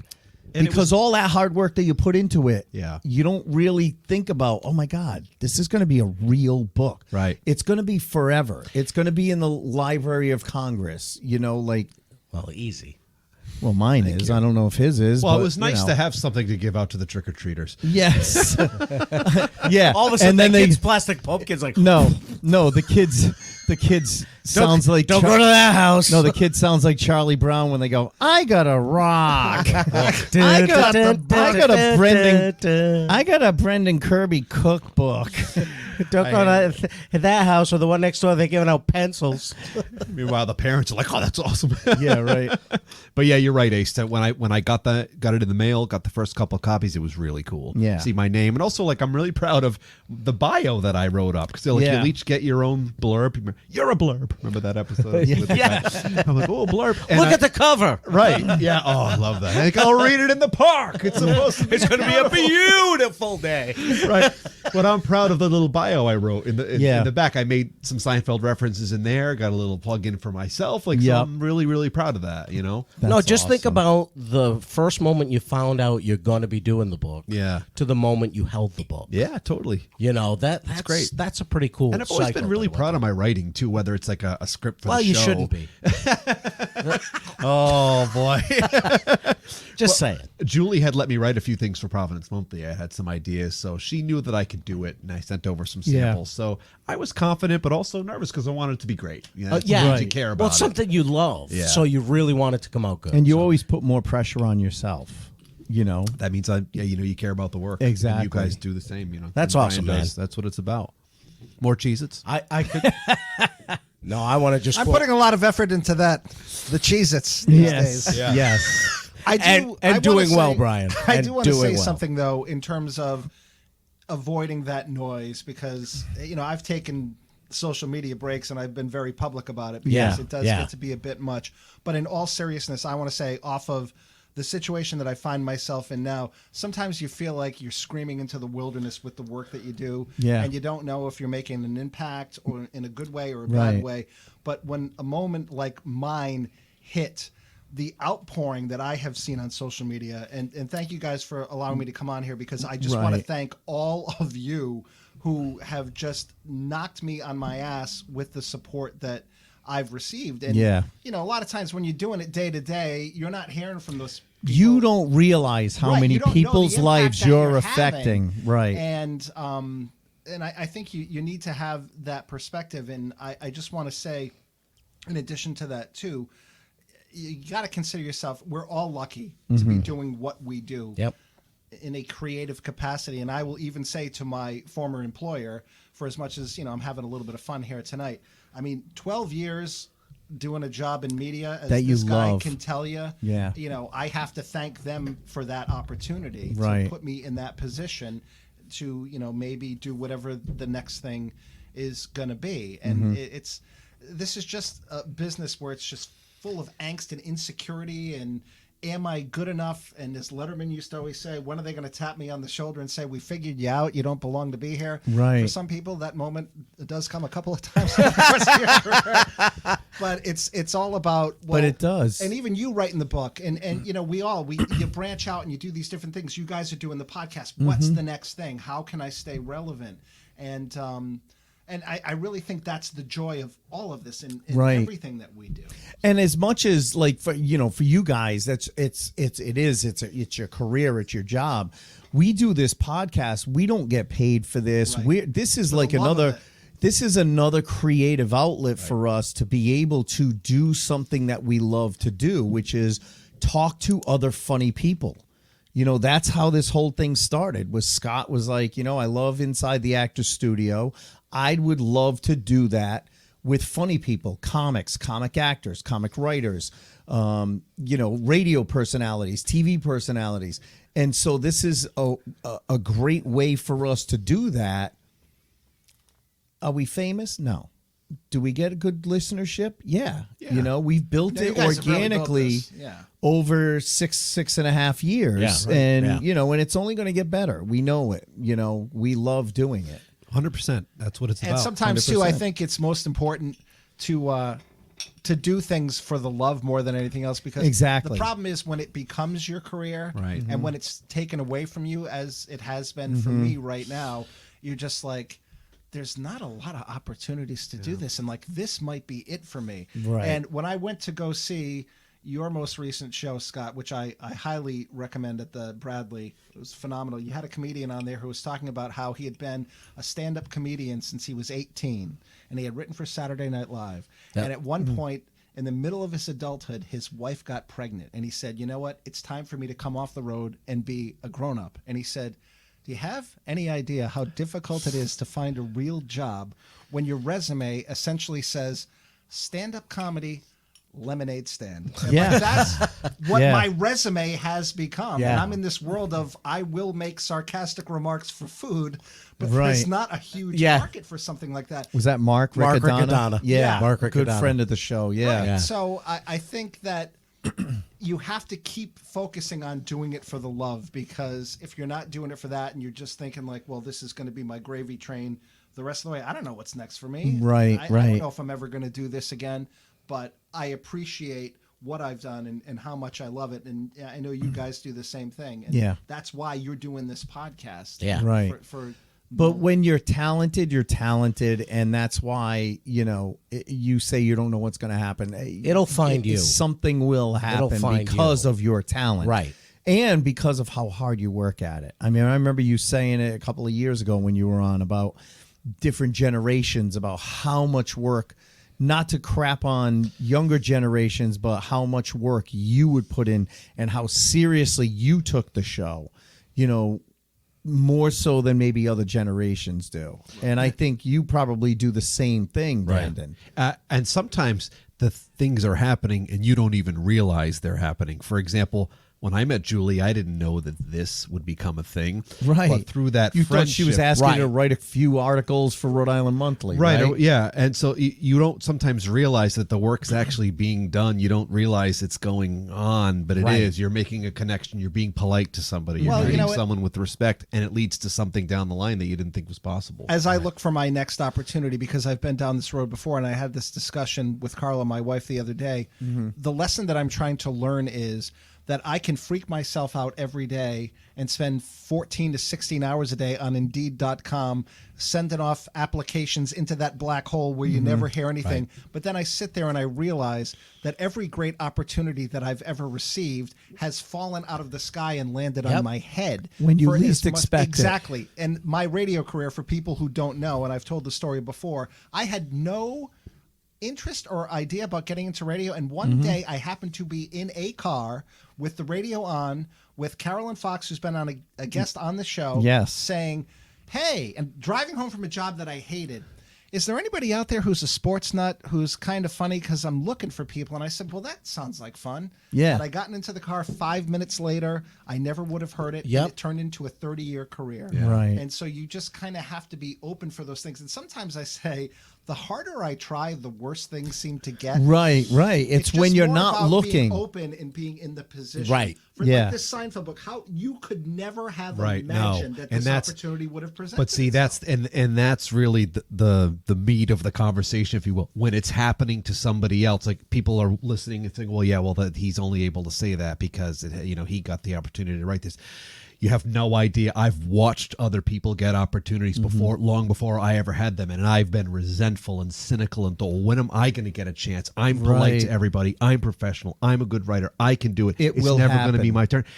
But that's the victory, is showing up the next day, doing whatever it is you do, practicing your writing. You know how many times I would just practice writing, just like whether it was a joke or an idea, like putting thoughts together. Like, you just don't know that it's kind of happening right under your nose and you don't realize it. You have to stick with it. I never would have made the road show if I didn't Brian, stick with it. what you just said, and you and Ace talking is absolutely true, because I know in comedy, when I was concentrating on what other people were doing and I wasn't getting, nothing much happened. And when I didn't get on that, and when show? I wasted energy. When I stopped worrying about, well, why is that guy in that club and I'm not there, and I just said whatever happens happens, all of a sudden my calendar is so full I'm turning stuff down. Yeah, I read something because I stopped worrying about what other people have. A few months ago, I read some other comic said it, and it they was said, you that got me into that mindset. Worry more about making the people who book you happy, than the people who don't book you. There are people who don't book me. I respect them. That's great. I'm friends with them. I'm friends with them on Facebook. If they ever ask me for something, I would absolutely do something for them, but they don't book me. And that's fine. Yeah. Because then I've got guys like John Perrotta and Charlie Hall and Scott, myself, other people who book me all the time. Like you said, I'm just as busy as other guys. Well, and you know what's the thing in comedy is, what you don't realize is there are probably people who are getting booked by these other people who are going, how come Charlie Hall doesn't book me? How come Scott Higgins doesn't book me? They're saying the same things we're saying. You know about what I mean? us. Like, you don't realize you're relevant. actually, look at that click over there. You don't realize, I'm in a click too. I just don't realize it. I'm not trying to be clicky. I just don't realize that I'm getting work from people. That's kind of the entertainment business anyway. I think it's very clicky. It's very. The bottom line is focus on what you can control. Right. And I'll never forget, the first professional job I ever had, which I didn't deserve at the time, was I was all of 20 years old. And through Frank O'Donnell, who I know has been a guest on the show, who saw some promise in me, told me that when Jay Leno was filling in for Carson on The Tonight Show, he would accept freelance monologue stuff. So I sent some stuff in. Leno ended up calling me, and another one of the great stuff, horrible some really impressions. Good stuff. No. I just love the fact that your brother picked up the phone and goes, "Hi, Jay," and almost fucked the entire thing up. But one of the things that I learned from Leno was, and Seinfeld says the same thing: write every day. Right. Do that thing that you're passionate about every Exercise single day. that muscle. And what I ended up doing was, from the age of 20 to the age of 30, because I was like, well, I don't know that I necessarily am going to write jokes every day. I journaled every day, and I talked about what my journey was and what my goals were. And through that time, I was writing for Leno. I ended getting into that relationship that I had that we've discussed before with Phil Hartman. Right. Mm-hmm. I was in the car when the radio thing started. All these like life-changing things that totally molded who I was. Not only was making me a better writer, but now it's all documented. Right. And when I hit a speed bump like this, I can go back now and look at that and read it and use that as the roadmap in relation to where my head needs to be, how I can't like freak out every single day. You know, I've been sleeping 3 to 4 hours a night because I wake up in the middle of the night and I'm like, oh my God, what? And I just have to learn to calm myself down. Right. And you just, if you have passion in something and if you work hard enough, I do hate when people tell kids, you put your mind to something, you can be anything that you want to be. Look, I'm never going to be a Harlem Globetrotter for as much as I would love to be a Harlem Globetrotter. Me neither. But there is a kernel of truth to that. If you, and I always say that to people, I say, if you want to do this, there's going to be a lot of people, including my parents, who said, you're crazy, you're never going to get this done. Right. But if I, I could tell that to you, but if you want to do this, it doesn't matter what I say, because you're not going to listen to it. And you're like, well, I'm going to show you. And those are the people who succeed. And that's motivates you. Mm-hmm.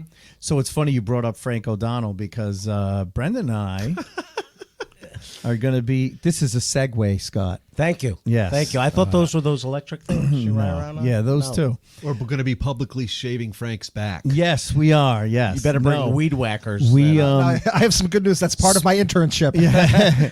He's here right now. Frank, come on in. Weed whackers and leaf blowers. Speaking of opportunities, a year ago, Frank, I don't know how it happened. How would you explain it? He reached out to me and he said, hey, I do this Christmas play every year. Would you be interested in being in it? And I go, yeah, what do you want me to do? And he gave me a couple of parts, Everyone plays multiple parts in this thing. Yeah, weren't you an elf last year? I was Hermie the elf, and I was Manny the neighbor last year. You were great. This year I'm. He won a Tony. That I did. And he's in my room right now.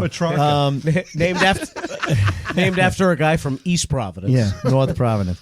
No. So Frank, then I don't know. We were standing at the. I think we were standing at the opening of the comedy park, with the Rhode Island Comedy Hall of Fame induction, and Frank looks at me, he goes, "Hey, you in for this Christmas?" Oh yeah.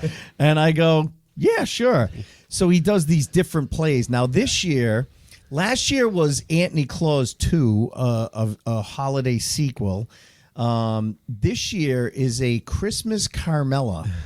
So it's a takeoff on A Christmas Carol, but it's very Italian, North Providence. I was going to say, I'm sensing a theme with his holidays. Oh, yeah. It's all shitting on North Providence. And, coming from North Providence, of course, I'm not going to turn it down.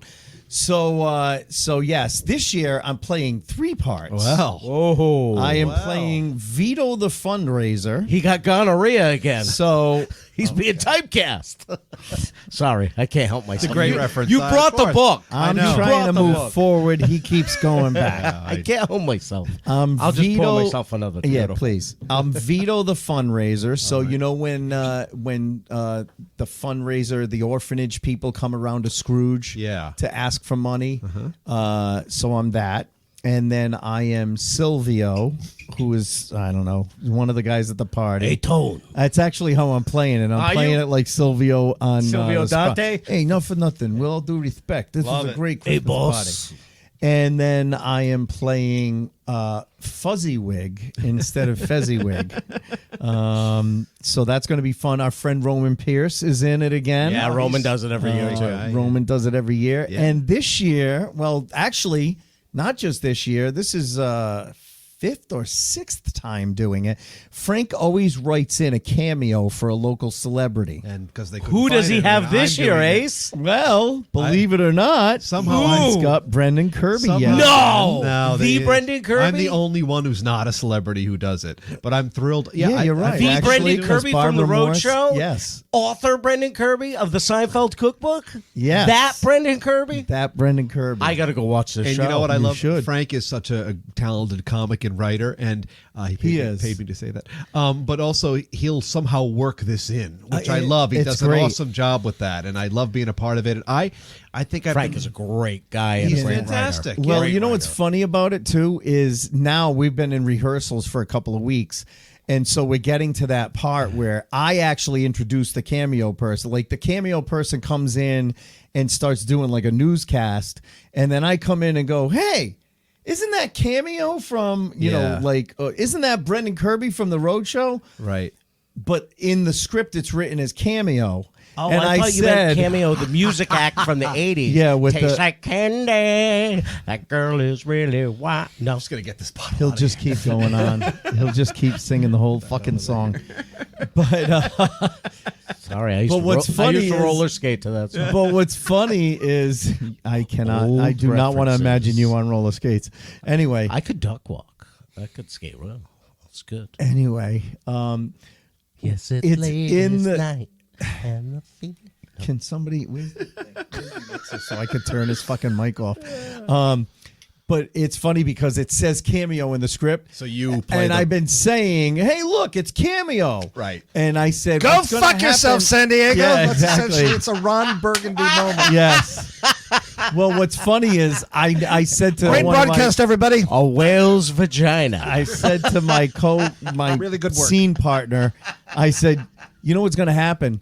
I'm going to totally fuck this up, and every night I'm just going to go, look, it's cameo. Yeah, I mean Brendan Kirby from the Road Show. I love it. And it's fun. It's a great production. It is. is. I have to say, there's nothing like, and I don't need to tell you guys Yeah. this, and I've done some live work with you guys doing roasts and whatnot. There's nothing like the crowd response. And, you know, and Frank gives me some creative leeway on what I say, and there's nothing like that moment. That's one of the greatest things about Frank is anything in the script, it's not set in stone. Yeah. He came up with this thing a couple of days ago, and I said, oh, you know, I do an impression of this person. And he goes, really? And we wrote a whole change to that scene because of the impression I do. Yeah. And I won't give it away. I'll tell you after the show. But it has to do with Scrooge or Scroogini, as he's called in this play. And the Academy Players, right? At Academy Players. Great local theater. Awesome. Right near Buttonhole Golf Course in Providence, right off of Glenbridge Ave. We're going to be doing it the first 2 weekends in December. Right. So first, second, third, and then like 9, 10, 11 or something like that. December 9th. And will be there. Brendan Kirby will be there on the 9th. But don't let that stop and you. Word out. Word is out. I think that I'm free on that. Word is out that since a certain someone has some free time on his hands, there's going to be another cameo. He may be doing another cameo. He's going to be sweeping the stage. Could I have a night off from the internship? It'll be, hey, it's that guy who used to be on Cat Country. But I think I'm not familiar with their work. I think the bottom line here is when it comes to something like this is, and I give this piece of advice to people all the time, when it comes to your career and pursuits like this, do things that terrify you. Because I've also had a relationship with the Academy Players. My mom passed from COVID a couple years ago, and I was trying to process it, and I thought to myself immediately, how can I process this creatively? And I ended up writing a play that I submitted to the likes of Frank and Rita, who runs the Academy Players, and said, do you think this is any good? And they said yeah, and they wanted to stage it, and we did a table read, and then the pandemic just kept messing with it, and it kept getting pushed back. And as we were casting it to try to find people to act in it, they sat me down one day and they said, this is really about you. You should really play yourself. Now, almost like a one-man show? Well, no, there's other people in it too. But I'm not an actor. But they said, I mean, look at Jerry Seinfeld. Wasn't an actor when he started, but he was playing himself, and who better to play you than you? Right. And at the time, I thought, well, I'm just far too busy for my job, and I don't know if I have the time to commit to this. Well, did you know? Somebody find some time on their hands. Yes. And like something suddenly came up. I've been taking the master class from Natalie Portman, Helen Mirren, Samuel L. Jackson. So there's going to be a combination of ballet and a lot of motherfuckers. I was going to say, why are these motherfucking snakes in my house? This motherfucking COVID. Motherfucking snake in my tutu. But no, like that's also too how I'm inspiring and scaring myself, but that's what keeps this fresh. Because the one thing that I will say about the job that I just came out of, and in some ways I think like maybe it was time, because I'd never held a gig for more than 5 years, and I'd been there for 12, and I would just go in there every day, and I kind of felt like I was on autopilot. And when you get to a point when you're on autopilot, and this is why you always have to keep writing for your act, you can go out there and do all the stuff that kills, and not even be thinking while you're doing it, but you're not going to grow as a performer if you keep doing that. Well, no, I mean, as much like you say, mailing it in, as we say all the time. When you go up there and you just same thing from A to Z, and we know comics that do that, and they work. And they're everything afraid because the new material isn't killing like the old stuff. Right, so then they back off of it. You can't, but Brendan, it had to be the same way for you with, you were doing Wicked Late, and it's similar, not exactly, but similar format to the road show where you're interviewing people, or you're interviewing some people on the road show, but it had to be different and pushed out of your comfort zone on the road show as well once you got on, because it wasn't just interviewing. It was other stuff. It was man on the street. It was adjustment, because when I was doing that, it was totally my vision. Any joke. I was just gonna say, you're in charge, and you had final say. Now you're right. And but don't get me wrong. I've been on the road show now for almost 9 years. So by now, everyone kind of knows my act by now, or what it is I bring to the table, and that's a good thing, because in year one we wouldn't have been doing that sitcom open, But now, as the time has gone on, and they realize I know what I'm doing, and that's not like a criticism of anything. It's just you've proven yourself. It's an evolution of having a role. Like that's just you're new, you're trying, you're just feeling your way out. And nor would I have expected them to acquiesce and totally adjust it to make it to fit me. You just have to like learn over time, and you do, and then you learn. Well, these are my strengths. These are Will's. These are Michaela's. Like this is how it works. And by now we've been at it so long, the three of us, that the chemistry is like chemistry is so good. Awesome. Like and when we're on firing on all cylinders, and like it's really funny, and we're laughing. It's genuine. It's organic. You know, it's You're real. having fun, and that translates to the audience. Right, but you know, it is interesting that Brian says that about being someplace 12 years. I love Michael Jordan, you know, those Bulls teams of the 90s, you know. I like to say my life peaked in the 90s. Seinfeld, the Bulls, Jordan, all the stuff I love from when those are your impressionable years, obviously. Great years. But Phil Jackson, the coach of those Bulls teams, when he left the Bulls, he had been there for like 9 years or so. And that was a tough decision because that team was so iconic and they had the greatest player ever, their dynasty. But he has said in his writings and in his books, and he's so smart and he's so just brilliant in what he does, that he thinks about 9 years at a place is about right. And that's a very interesting take, because when you start to break down people's careers, be it his, someone else's, that does seem about accurate. Terry Francona and Theo Epstein said the same thing, that at some point, you know, for as much success as they had, it just starts to become white noise and you start to lose the room, because it's really people just get tired of it from time to time. And I also wanted to point out my one Wicked Late experience. Oh, here we go. And you know what? We're out of time. It's like deja vu all over again. So let's read some more reviews. So it's what's with the tiny print? I know, my God. It's 2008. And I'm working at the radio station. It's 2022. Prior to the one that I'm working at now. He's really lost track No wonder. of time No shit. It's only been 4 days. He already doesn't know what year it is. So a young Brendan Kirby approaches me and he says, I would love to have you on my show to promote the morning show that you are currently on. It's called Between Two Ferns. Which I seriously think Zach Galifianakis stole. I was the OG. That's okay. You were the OG. Yep, not why we're here. So I agree to go on the show, and we have this in-depth discussion about the radio station that I was on, and we were just plugging the motherfucking daylights out of this thing. And literally within 3 days of this show airing, I got pulled into the office and told, yeah, we think we're pretty much all set with you. Now, the problem with Wicked Late is, back in the day, it would run for a month. So now here I am promoting the shit out of the people that let you go. I mean, pulling it off the air would have required me driving to the facility and asking them to not air it. All the way to Bristol? I couldn't do that. And now here we come, full circle, 14 years later. I'm on TV with Brendan Kirby again, and getting reminded all over again. Yeah, so Johnny Carson used to make stars. I kill careers. Kill careers. Yeah. Well, that's just cruel irony. Well, you and I have something in common, because you mentioned Tom Stewart earlier. You guys were talking about him. You can ask Tom. He has booked me to headline several shows in rooms that he had several successful shows in. And for some reason, when he had me on the headline, it was the last show he ever did in that room. He's a room killer. I have killed more rooms for Tom Stewart than anybody else. Yet he's still our friend. And he still has stayed friends with me. And whenever he has me on a show now, as we go in, I go, what, you want? This is the last night you want to do a show Is here? it? You're done That's with it? it? You've had it with these people? Right. I'm like Mr. Wolf. I'm like the cleaner in Pulp Fiction. He calls me in to just clean everything up and close it You're down. like Newman with the muffin tops. He's the closer. I come in with my bag and just take my milk out. I go, I understand it, I need an 8-ounce clean glass. If I'm curt, I apologize. Yes. Time is of the essence. Time is of the essence. So please. I pull up in my Acura NSX. So great.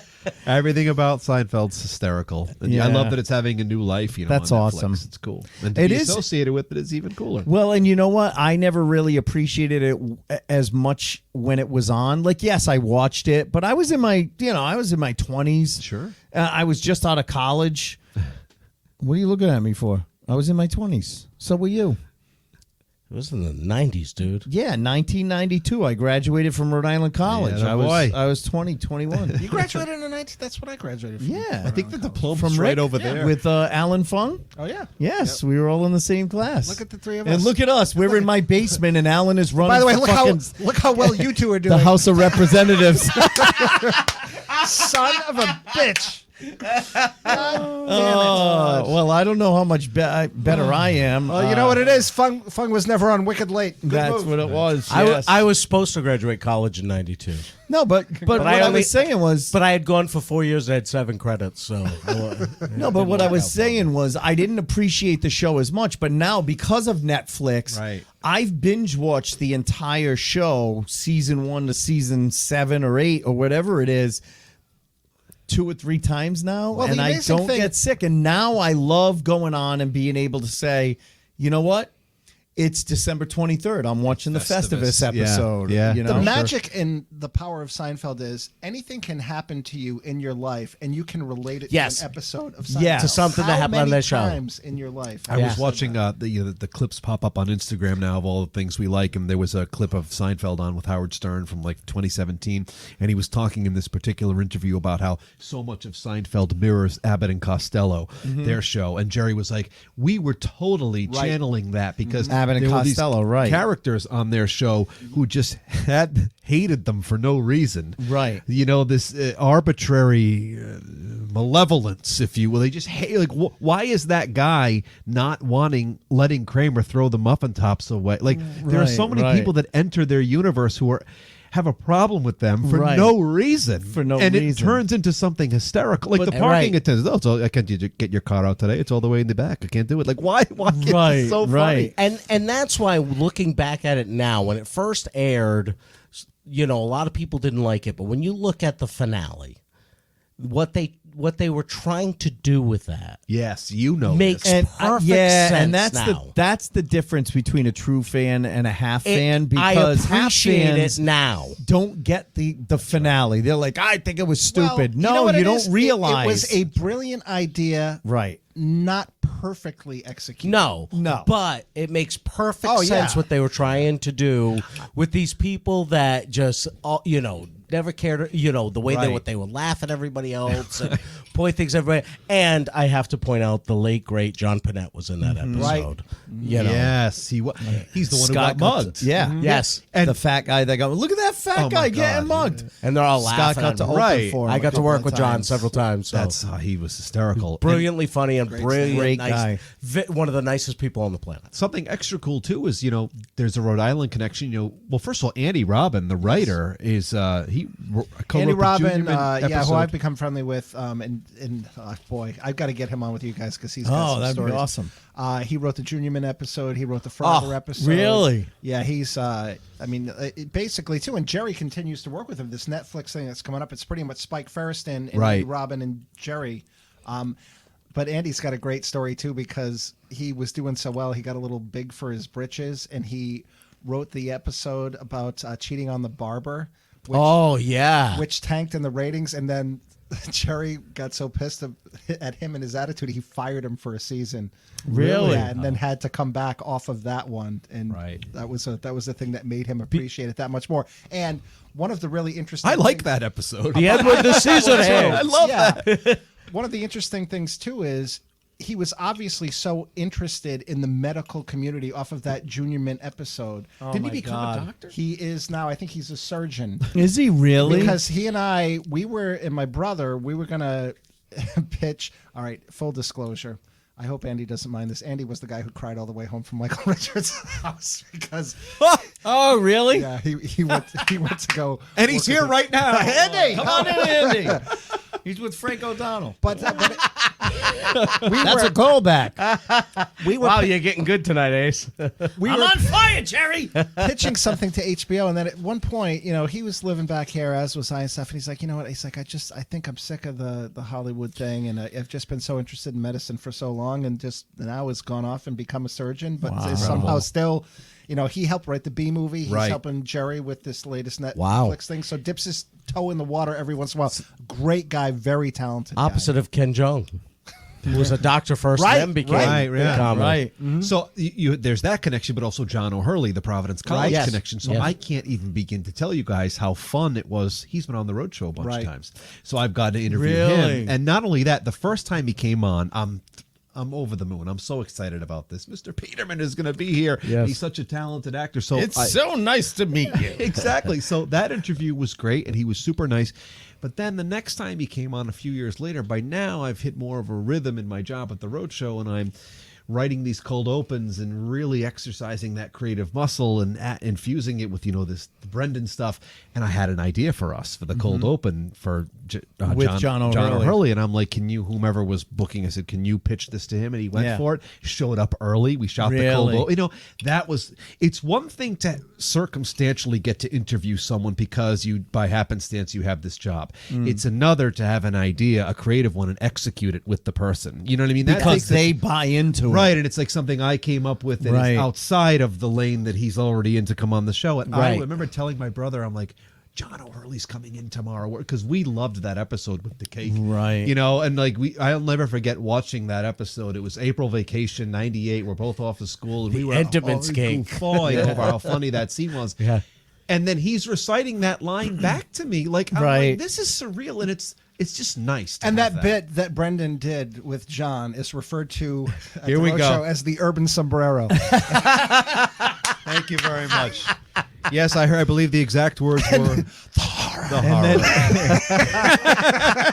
And John O'Hurley said, I can't imagine why we haven't heard from him since. And then John O'Hurley said, "Great work, you two." And then Brendan looked over, and Michaela was next to him. There, Said, yeah, that seems about right. I don't know about you, Ace, but tonight seemed to be a show about nothing. I was going to say, Went nowhere. 15 minutes ago, I was like, we're calling this Brendan Kirby Returns, a show about nothing.